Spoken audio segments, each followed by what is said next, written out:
My name is Susan Bontley, and this is our censorship panel discussion from the Banned Book Weeks presented by 𝘍𝘦𝘤𝘬𝘳 Community College Library.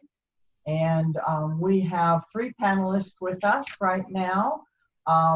We have 𝘍𝘦𝘥𝘦𝘳𝘪, DACC instructor in English. We have Susan Beck, who is the librarian. You have a special title, Susan, from NMSU Library. She's in the research department, plus she's held many other roles. And we have Rusty Fox, who is the Vice President, Associate Vice President of Academic Affairs.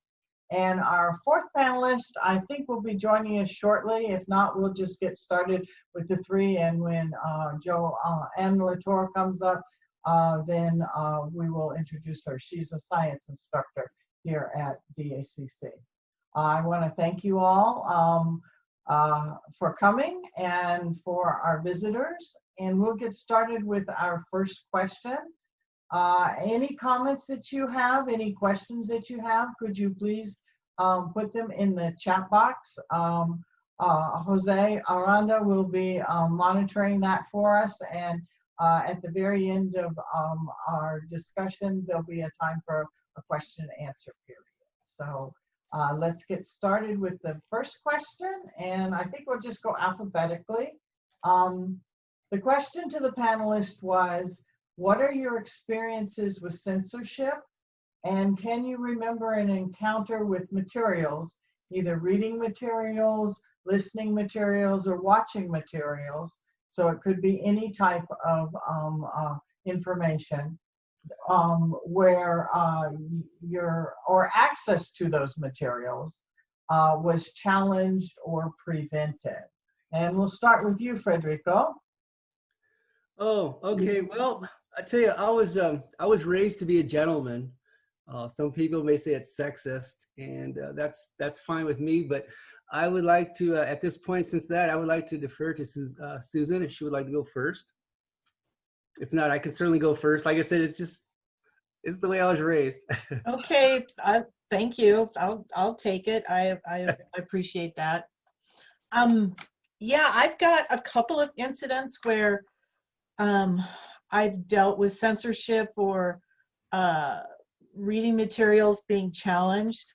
The first goes way, way, way back in time. I think I was 5 years old, and I was fascinated with animals and insects and everything in the living world. And so we made regular trips to the public library in Lawrence, Kansas, where I grew up part of my life. And I wanted to check out those Time Life books, you know, mammals, insects, whatever. And I had a stack of about 5, and then the librarian wouldn't check them out to me because they were from the adult section and children couldn't check out adult section books. And I was very upset because I was raised with a lot of books in my life. In fact, my sister's boyfriend used to call us the print freaks. So I went to my mom and I complained, and she checked the books out for me. So that was my first encounter with censorship. Another encounter that kind of is similar in some ways to this situation happened at NMSU many years ago. When I was head of the reference department, an employee walked by a student who was viewing a video that this employee felt was inappropriate to be viewing in a public space, and that employee removed the video from the VCR player and told the student to leave the library, which I came in on it at the tail end of the situation, and we had a big argument. This employee was in a different department. I filed a protest with the library administration, and I also encouraged the student to file a complaint. the student was watching a feature film that was required for his course.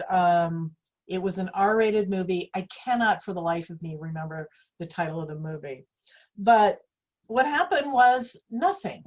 Library administration did nothing, and the employee was not talked to at all. And I wanted to have some sort of statement put out from the library that that the library supports ALA statement on freedom to read, and nothing happened. And that's one of the most disappointing situations I think I've ever had.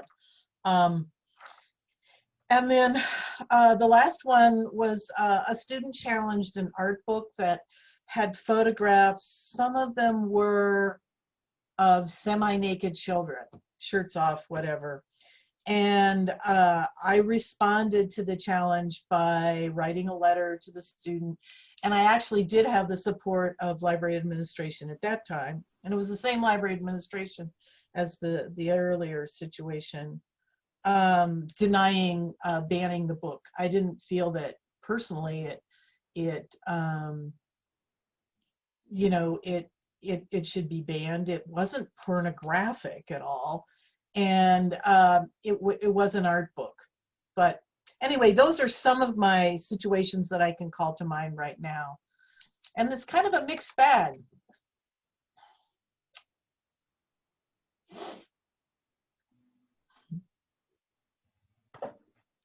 Thank you. Thank you, Susan. Sorry, I couldn't find my cursor. It disappeared. Okay, so now Freddie, would you be willing to go? Sure. Thank you for bringing up those Time Life books, Susan. I grew up with those too. I remember seeing the one on early man, and that made me wanted to be an archaeologist, paleontologist. I just thought it was the coolest thing. I remember this. Anyway, I had to dig deep for this one. I really did. And I had to really think about that because I grew up, my dad valued education and reading, and so did my mom. And I was never denied access to any kind of reading material, anything along that line. It was very important that his children learn to read and understand English and master it. That was very important to him. And so I was never denied anything as far as like, I was encouraged to have a library card. I remember my mom driving me down there so I could get one, and she let me go walking like a couple miles. I was this little 7-year-old kid to the library. She said, sure, go, and yeah, it was incredible. And so I had to really dig deep, and I'm thinking about times growing up in school, was I ever really denied access to anything that I was curious about, or if there was any policies that say, no, we won't let our kids or our children access to this. And I can't think of anything, or at least I never really thought I was being denied. Maybe I just wasn't aware, okay? And I can't think, like I said, I was trying to think of where it affected me personally. But then I started thinking about when I was growing up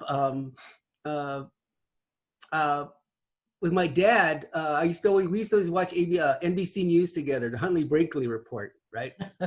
Yeah, and I was always, Time magazine was always all over the place. And so as a little kid, I was looking at that and watching 𝘚𝘏𝘥𝘦𝘻 with my dad in the news at night. And I was kind of thinking, okay, well, what about the news I was getting, the news feeds? And this is before, of course, before Twitter and social media and the internet and stuff. And I was thinking back, I started questioning, asking myself about who was feeding us what, the sources that I trusted, were they getting all the truth? And I just started thinking about that. Were they getting all the truth? Were they getting all the information that I was getting, that I was trusting what was going on, And I remember watching Walter Cronkite and newsfeed of Vietnam. It was right there in your living room. And I remember watching it. And later on when I was in college, I remember reading how the Nixon administration tried to filter a lot of that. Okay, well, thinking back on that, what was I getting? Whose agenda was being forwarded? And what were they not reporting? Okay, and that's a form of censorship, What were they not reporting? So I was kind of thinking about that. and I don't have any answers for that. You know, I grew up in the age of Nixon. I was watching the movie, and it was mid-'70s, and that's when I was in high school. You know, so the clothes were like, yeah, I remember wearing that. You know, it was that kind of a thing. Yeah. That those kids in that committee and all around, those were the conversations we were having when I was in high school. We were very aware of, we were on the tail end of Vietnam. We were wondering why we were there and questioning that. We were never not allowed information to find out why we were there. We were never not allowed to speak our mind about us not being there, even though within the discourse of the school there was disagreements. Still, we spoke our minds, and so it was really for me refreshing to kind of like take that trip down memory lane and see them having these conversations. But I'm, like I said, I'm not. This really made me think about that, and kind of I went back to thinking about what I was getting and what I wasn't. And so, quite frankly, I don't know. I can only go back to what what I understood what the Nixon administration was not letting us see and how they wanted to control the narrative. Okay, so that is one thing I'm thinking about in terms of the other thing that came to my mind was just most recently, and this is why I made that comment about. I guess there were two concerned parents in the school library, and how Orwellian that whole conversation was, right? Okay. It was very Orwellian. And I was thinking about recently our good President Donald Trump, how it came to light that he was concealing what he had known in January about the pandemic. And all that time he was saying either, like I said, it was just going to go away, it was nothing, or it was a hoax, right? Even up to a week before we went into lockdown in mid-March, he was still saying it was a hoax. And I was thinking about that. He lied to the American public about the severity and the urgency of the pandemic. And he said he lied to avoid creating a panic, which I found interesting because generally an informed public can help avoid a panic, okay, if it's played out right. So I was thinking about that. But we didn't have access to that report. It was not put out. Instead, he just went out flat out lied about it. And I thought about that, and that idea came to that one lady. She said, it's not censorship, it's selectivity. And I thought, wow, how Orwellian. That idea of selectivity is a way to conceal information and deny access. We did not have access to those reports about that when they knew it in January. So to me, that was like something that really is like so recent. And of course, we've seen the windfall effects of that decision to be selective, right? So anyway, I guess those are my two examples. Thank you very much. Very timely, very thought-provoking. Rusty? Yeah. Oh, go ahead. Yeah. It was a kind of moment, you know? Yeah. Well, selectivity could equal censorship, just like when the new advisor to the student newspaper comes in and said, we have a responsibility. We now need to be more responsible, and then hands them a list of guidelines. Again, you know, we can cloak the word censorship in many different ways, depending on how you want to spin it. We can be selective in our giving of information and things like that. So that's a good nugget for further discussion, but we'll go to Rusty first, and you can talk to us about some of your experiences, please. Well, Susan, that's a perfect transition. I'm thinking about this film. Going into it, I was thinking about First Amendment rights specifically, but this presented so many ideas beyond that about inviting something versus allowing it. And then the point that you made about the student publications, you know, dusting off a few old notes I had from legal classes 100 years ago, talking about that college or university does not have to provide a platform for anyone. They do not have to fund a student publication. But if they do, then there has to be equity in that process. If we do, we can't select or withhold based on the controversial view and that sort of thing. So I guess as I was thinking about my experiences with censorship, I thought of several, and that often they occur very subtly. it occurs in very small steps, which we saw kind of in this film, how it was accelerated. But I too, I think in first or second grade, there was a book that someone found in the library, and it was controversial, and some parents got involved, and that book left. And I kept thinking, well, why? I hadn't seen the book. I never got to see the book, but I thought it was okay before. Why was it suddenly not? Another example I remember was being in Martha Albertson's freshman English class, and we were reading and watching after we'd read it, we watched a video on Romeo and Juliet, and there was a little bit of a passionate scene in there, and she cut that scene from the video. We didn't get to watch, and she told us she was doing it. And of course, everyone in the class, guess which scene they wanted to go find and watch someplace else. Well, the point was we lost a little bit of content too. It wasn't just the controversial scene. And I assure you, we all watched it, you know, and it wasn't that bad of a scene, but that was one of the first times I thought, wow, I understand why you might be concerned that the kissing scene might have been a little, but we missed some content. And isn't that important too, you know? So I guess the one other one that kind of ages me a little bit, but I don't know how many of you all remember some of the MTV controversy when music television came out, and Tipper Gore was petitioning for labels to be put on controversial music, and it meant a lot of the music couldn't make it onto the venues where we listened to it or watched it because it was music television. And I remember really kind of experiencing it personally at that point, because I would listen to some of the songs that were considered not appropriate and think, gosh, they didn't really say anything or do anything that was inappropriate. That was the first time it really hit me. And so I guess the one I'll end with was one where I was part of the censorship, I guess.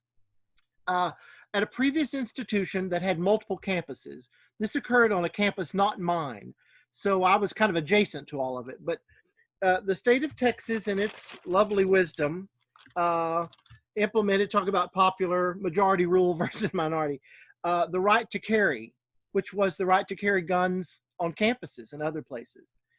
And our students on the adjacent campus wanted to protest that. The decisions had already been made. The governor had already made declarations it was going to occur.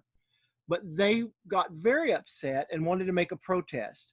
And their protest was to wear empty gun holsters around the campus to show that you never knew when someone might have a gun, it could be dangerous. Well, the police got involved on the campus, and at that institution, they were police, not security guard. They were commissioned officers. And they said that was too risky because we wouldn't know who had a gun and who didn't, who couldn't.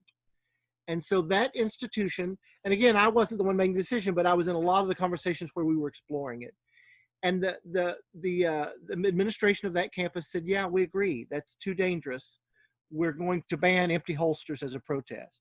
And where perhaps the issue gets to a more specific point is they said they can't do that anywhere on campus except in a free speech zone, which has since been challenged by a lot of institutions that, especially community colleges where it's state funding and the whole college is really a free speech zone. But they said you can have some protests, but you can't do the empty holsters anywhere on campus. You can't do it in class.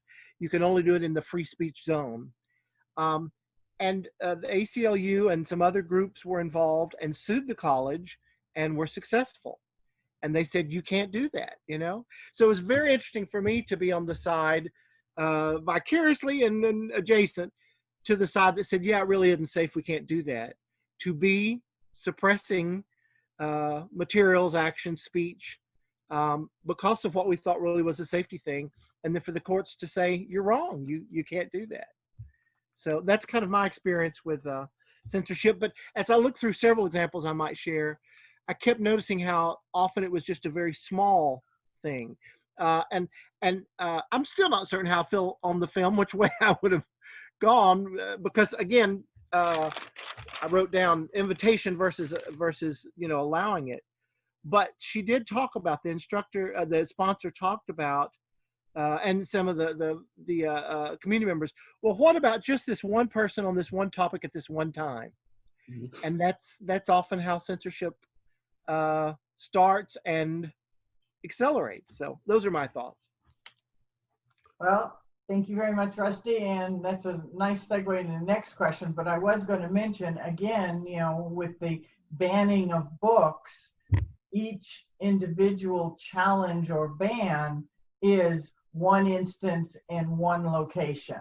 And that it just adds up. I mean, thousands of challenges, thousands of books that have been either removed from shelves or restricted access depending on what the outcome of the challenge is. A lot of times we're very lucky that the resistance is there to say, no, free access is allowed and things like that. I was going to share one example and how I dealt with it as a librarian, since our other speaker is still trying to get here. She's had a delay. I was an international librarian in Turkey, and we built a new section of the library that we allowed for our middle school and our high school students to house their materials. Before it was, they didn't have a spot, pretty much. That was what it was. And it was connected. So it was a preschool through 12th grade. So we had all age groups. And I had some sixth graders, which were not considered middle school in this particular school, want to read some books that were clearly labeled adult or young adult literature. And, you know, rather than say, no, I don't think it's age appropriate, which is one of the biggest ways books are challenged, is that an adult comes in and says, this is inappropriate reading material for my, you know, youngster, my child, or for children in this age group or whatever. And I honestly can't remember what the title was. It might have been Twilight series. It might have even been 50 Shades of Grey series. I don't remember exactly. However, so what I did as a way to mitigate this, okay, you can't read it type thing, is, and I didn't want to open up the school to a lot of challenges either with the, from the parents or from other teachers within the school, is I said, okay, you've requested to read a book that is, could cause some controversy of some sort. And I would give them a form to take home to their parents and have them make the decision, because they're the ultimate for children right now, especially younger ones. They're the ones that will be taking responsibility. And it worked out perfectly for the students. We had a lot of parents that were like, yes, we feel that our child can read, you know, any material that they want. But that way, I took it out of the hands of the institution and put it in the hands of the parents, who are usually a lot of times the ones who challenge why a book or material is in the library, is they feel it's inappropriate for their child. That way the book still remains on the shelf for those to read, and at the same time the parent is quite aware of what the child is taking home to read. Now once it gets to a specific age level, then it goes away. It was only for that one little group that I did. And again, is that selectivity? Is that censorship? Or is that responsibility? Those are all areas where it's gray. And, you know, it all depends. But we're going to move on to the next question, which has to do with the video. And I'm glad Rusty talked a little bit about it, and so did Federico. In the video, some of the justifications for not having the speaker come were the potential for violence around the event, the picketing, and possibly even further than that, and the effect of the speech that would have on those he was talking about, i.e. the Black students or the Black community, even though they might not be in attendance. As you could see, there was a lot of angst going on from students who said, no, I don't want to hear him, but I'm still upset about this. This is still happening today, especially on the college and university campuses. Do you think there are any circumstances or situations in which the First Amendment right to freedom of speech should be suppressed if thought to be harmful to the public welfare? And that public welfare, harm to the public welfare, is a more legal term, because now you've got the public versus individual rights, which was slightly addressed in the video. But those are the two, I think, key elements, especially in the movie, that we're talking about. When does the individual rights get trumped by the public? And I know, Rusty, you've done a little bit of research on this. I'm sure the others have thought about it. Again, we'll start with Susan Beck, if you don't mind. We'll go with ladies first again. And thank you very much. Okay, so I thought about this fairly carefully and quite in depth for a while now, because of all of the Black Lives Matter protests and then the recent counter protests. And I consider myself pretty much a standard bearer for First Amendment. So it would have to be something fairly dangerous, where firearms were involved, people's lives were threatened, violence would be pretty much a foregone conclusion. In the film, sure, people were upset and they were gonna picket and demonstrate, but I didn't hear, and correct me if I'm wrong, I didn't hear that there was violence that was going to happen.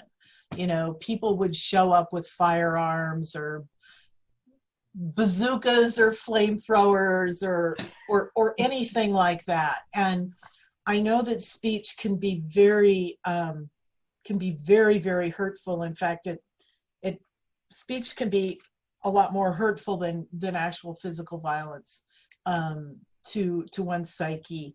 But I always think that, and who was it that said it? Voltaire, I think, the philosopher, is that, you know, I may disagree with what you say, but I'll fight to my death for your ability to or your right to say it. So it would have to go pretty far on the violent spectrum, kind of like, you know, you can't yell fire in a movie theater because that's a threat to the public. People are gonna panic. So, but, you know, I've seen all of that stuff on TV with the protests, and I truly believe that everyone has a right to protest too. And I think that's a First Amendment right as well.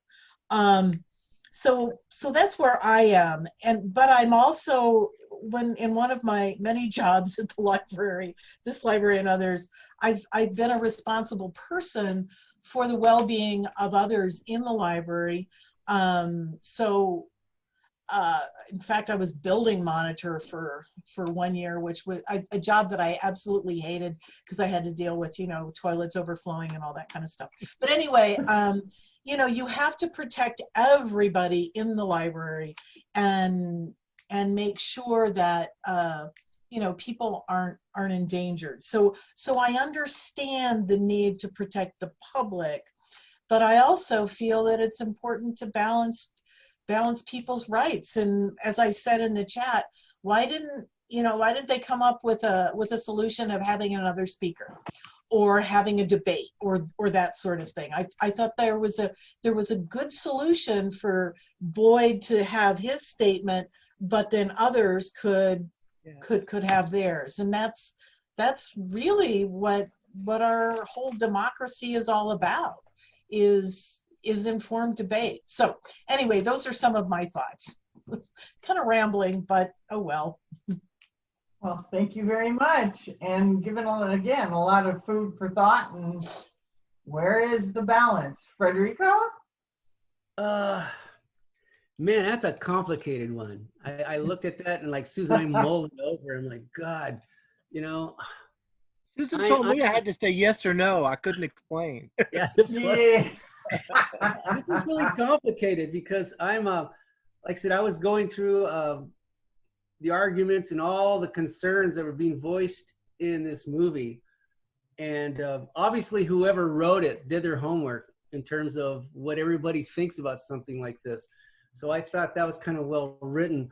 I'm a staunch supporter of the First Amendment. You know, being a songwriter and a poet, I believe that you have the right to say what you have to. And because of that, a lot of that has informed me because of the music and the poetry I grew up listening to in the 60s and the 70s. And so it was that whole idea of freedom of speech and expression. And so I was really just kind of like, God, but, you know, I'm looking and in light of that, I'm looking at what's going on now in the streets, right? You have a piece of people peaceably assembling, which is guaranteed by the First Amendment, but something that's collateral to that or seems to be attached to it is people rioting the streets and destroying personal property stuff, which does not, I'm digressing, but it does not garner, does not get any people to support their cause and listen to them. People just see that and they freak, okay? And so they equate the two. But it's really complicated. And so I'm going back and forth all through this. And first of all, it's highly, highly, highly situational, very situational. That's obvious. Right. And one of the things that came, that I looked at the question, I thought, okay, so define harmful to the public welfare. How is that defined? And then who is doing this defining about harmful to public welfare? And I had written my notes here. I'm thinking in terms of the conversations at the PTA meeting and some of the teachers, what they were talking about, and some of the parents, you know, and of course it was the grown-ups that were kind of making these determinations. I'm not a parent, so I can't be totally understanding of having that kind of investment and being a stakeholder in a child's life, although I tend to live vicariously through my friends who have kids. But I'm empathetic in terms of, I understand the parents, their concerns. It all came out of just wanting their kids to be safe, you know, and I get that. I get that. So like I said, that's why I was kind of, it was this tug of war going on, because I was listening to all the concerns and you know, that idea of the slippery slope fallacy came up when they were saying things like that there's one gentleman in the PTA meeting, he said like, well, the guy's a crackpot, and if we open this up to this kind of crackpot coming in, think of all the other crackpots that are going to come in and talk. That's a slippery slope, okay? And then there was another one. One of the students said, if we don't, and I thought it was a very good argument. It says, if we close this off and don't let them speak, we close the door to other things like this very meeting that's happening right now. And this is between the grown-ups and the committee, or the grups, I like to call them, coining a term from Star Trek. Anyway, so I was thinking about all this. She made a point. She said something, the committee advisor. She said, if the point in his coming is to stir up trouble, then there's no point in him speaking. And I thought about that, and that seems to be the litmus test for how you determine this, okay? So I'm thinking, no, if his aim is to instigate trouble, unrest, and maybe incite a riot, then probably no. And maybe that is the idea of harmful to the public welfare. I think unpopular voices and opinions are protected by the First Amendment. So they have their right to their voice and to express it in the form of public discourse. And in that form of public discourse, we have the right to respond to it, right? Like in pickets, they're talking about the kids could be out there picketing, and even some of the members of the community, which is fine. Okay, that's certainly a right to that. And even a protest or or in public assembly. But the risk, if it's violent response to that, then you've got to start drawing the lines there somewhere and thinking about that greater good. And then, of course, now I'm getting back to Star Trek and to Mr. Spock, where he says the rights of the many outweigh the rights of the few or the one. Okay, you're really Vulcan on you here. But I'm thinking in terms of that. So that's why there's this incredible, that's why there's this incredible tug of war going on in me in that. I'm thinking in like examples. Okay, I came up with some examples. One, I'm thinking in 1978, there was a neo-Nazi group that I'm sure you guys remember this. They wanted to march through Chicago suburb of Skokie, and there were a lot of Holocaust survivors living in there. What was the point of that? To speak their rights or to freak them out and make them uneasy? Okay, the ACLU defended their right to have that march, but they decided, never mind, we're going to have it at a rally in Chicago. So they did that instead. I'm also thinking in terms of the civil rights movement back in the 60s and the marches there. There were southern cities that they tried to shut those marches down because they said they would cause violence. Well, the violence actually came from the people that were thought they were protecting white privilege, white supremacy, because they were the ones that were violent, where the marchers were just kind of walking through. So they were kind of afraid of that. So that was their argument against shutting those down. But I'm also thinking more recently. I don't remember when it was. Maybe it was 2014, but Richard Spencer, right? The guy who wrote the alt-right manifesto, the Charlottesville Statement. He's the alt-right, the harbinger, the leader, the voice of the alt-right movement and white nationalism. He was invited to speak at NMSU. I think it was 2014. And automatically there was this big public uproar. It says, no, we can't have this hate speech. That's not freedom of speech, it's hate speech. And that came up. So this incredible tug war and thing going on. And my idea was, okay, the guy's a moron, but that doesn't mean we can't have protests out there in open public forum, public discourse, responding to that, saying, you know, he's hate speech, and we could do that. But finally, I think NMSU shut it down because they canceled it because they felt it was a harmful, risk of public safety.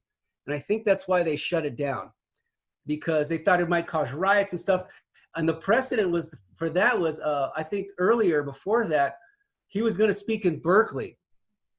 And they went crazy. And the place he was going to speak at, there was riots there, and they broke the windows. And I think they burned a car or something like that. But it went crazy in protest of Spencer speaking there. And so I think NMSU looked at that and said, we can't have that here. And so I can remember that. So like I said, it's very complicated and situational, extremely situational. I'll be the first one to say, no, speak your mind, and we can, something like a debate. You know, I thought, Susan, that was brilliant. You know, why did anybody bring that up? Well, it was in '77. I don't know, it has anything to do with it, but I think they were examining a wider issue. And this exactly right now we're talking about. So I don't have a clear answer for that. Like it's highly situational. And it drives me crazy, but ultimately we do have the right to express ourselves. And I'm in agreement with Voltaire, you know, sure. So anyway, that's my answer. That's not really, I can't make a call now. It's a tough one. Thank you for that question. That's a good question. The question wasn't meant to be settled. The question was to spark discussion.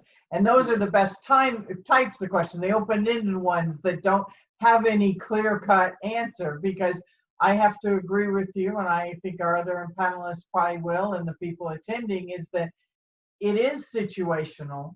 But at the same time, like you said earlier, it is a slippery slope. If you do it once, what keeps it from happening again?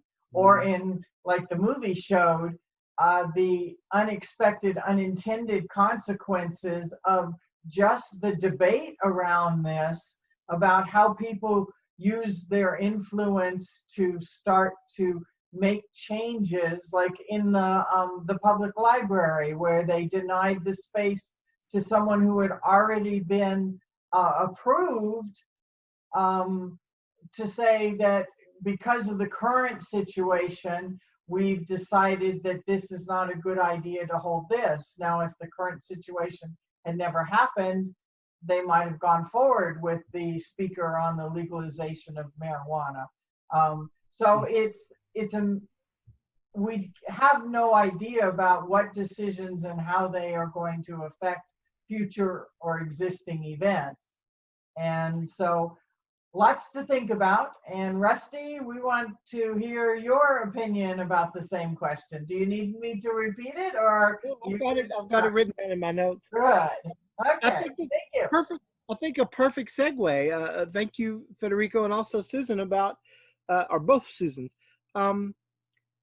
This is horribly complex and very uncomfortable, and I think it's supposed to be.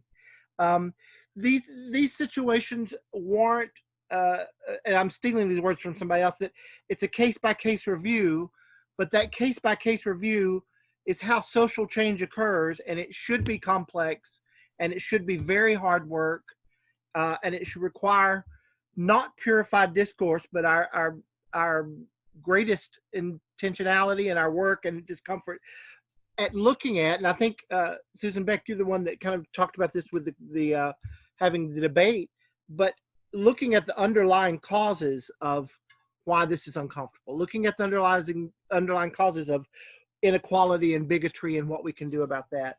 So Susan Motley, I go back to the question about are there circumstances where the First Amendment right of freedom should suppress? And I would say yes, there are. And where I had to dust off my notes, I'm forgetful. That's why I have to dust off my notes. But I looked up the case of Brandenburg versus Ohio, which said the government cannot punish inflammatory speech unless the intentionality and effectively, unless there's intentionality and it effectively provokes a crowd to immediately carrying out violent and unlawful action. And it said that standard is high for a reason. So yes, I think there are some exceptions, but I think they should be, as that case illustrates, it should be a very high standard. And we have to be able to articulate that it's intentional, that it's effective, and that it has immediate impact, you know? Well, gosh, those things are pretty difficult to determine.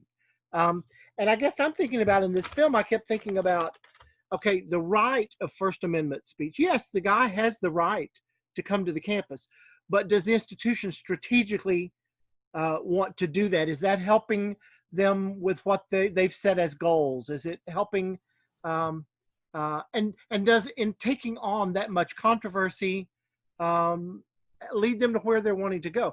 The right is there, yes. He should have the right to do that. But he didn't approach the institution and say, I'm coming and speaking on your campus. This was the institution deciding whether or not they wanted to invite someone. So to me, I'm having so much fun with this topic and with you all specifically, because it's a lasagna. I mean, there's just levels and mushy sauce, and it's tasty and it's messy. I mean, and I think it's supposed to be. Some of you that are much smarter than I am will remember where this quote came from. I don't remember it, but it seems like it was related to a wedding or something. And the author said, you know, everyone wishes them a peaceful, happy life. And I wish them a wildly uncomfortable life. You know, I mean, that's where the good stuff is. And I think as an institution, our struggling with this and having conversations like this and not knowing the answer is where the best learning and the best teaching occurs. So, but I'll finish with this, just that the First Amendment does not protect certain behaviors. It doesn't protect targeting, harassment. It doesn't protect threats. It doesn't protect a pervasively hostile environment. It doesn't protect offensive or bigoted speech. But again, that has to rise to a certain level. There are several cases. You all quoted Oliver Wendell Holmes Jr. and the fire in the theater. But you know, even before that, there were Supreme Court decisions and guidelines that proved that it wasn't absolute, and that back in the 40s there was something called the compelling state interest and preferred freedoms doctrine, and then back even in the 1919s, clear and present danger was one of the things that they looked at related to First Amendments, and the bad tendency test. So it's not absolute, and it's not pure, and it's not clear. And I think it's supposed to be not clear. I think that's where I get a little bit of the fear I have now, talking about more current events, like you did, Federico. I keep hearing things that are finite, or black and white, or always and forever, and including, you know, and I just think, though that's probably a more comfortable world, I don't think it's the world that we're charged to lead as educators. I mean, it's supposed to be a little bit messy. And then the last thing I'll say is, an institution does have the right to invite whomever they want. Equally, students have the right, and the faculty and the campus have the right to protest that speech, and to present a counter argument. But I would also say one of the other thoughts that kind of came up that I thought was interesting is, we're talking about censorship of a college, a state, a federal government entity, but private actors are not held to the same First Amendment standards. A private actor can impact First Amendment implications because the government of the state is not involved in it. And so, as we were thinking about debates and things that might happen, I would think that would be a good time to get community and PTA and things like that involved with a counter argument, or with other, rather than censoring it, opening it up. But again, I go back to what rights allow versus what the institution prioritizes or wants to focus on, makes this a much messier, more complex lasagna.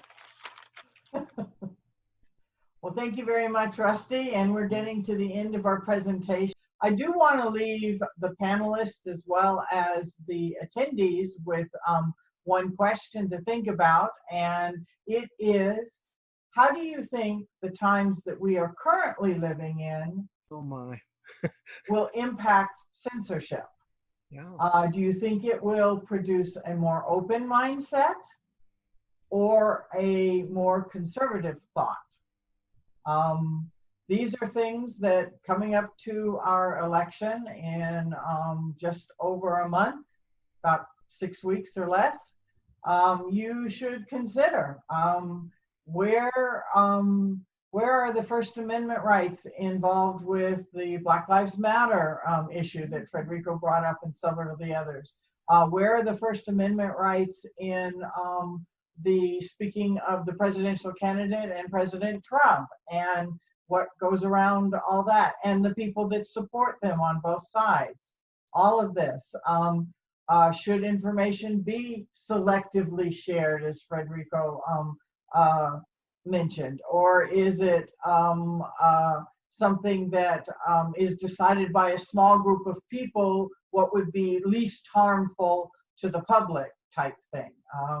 So I really appreciate all three of you taking the time to, in your morning, to talk to us about this and thinking so deeply about the questions beforehand. I hope our participants enjoyed the movie and the conversation that followed. This will be made available to the public. We're going to add it to the library's YouTube channel.